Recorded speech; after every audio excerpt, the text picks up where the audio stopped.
सुन है के जान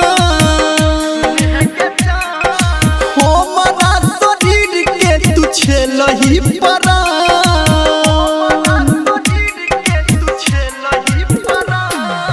की दोष देबहु तोरा सुन है के जान हमारा शरीर के तू छेलही परान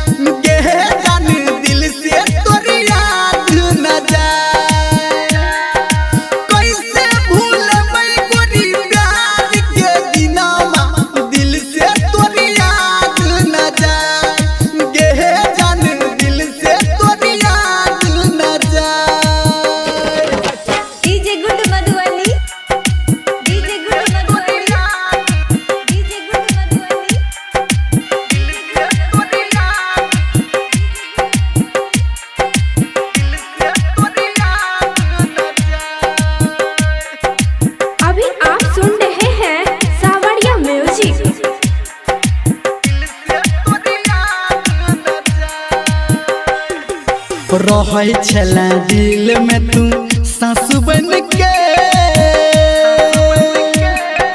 हो बदाल गोरी तू के आंसू बन के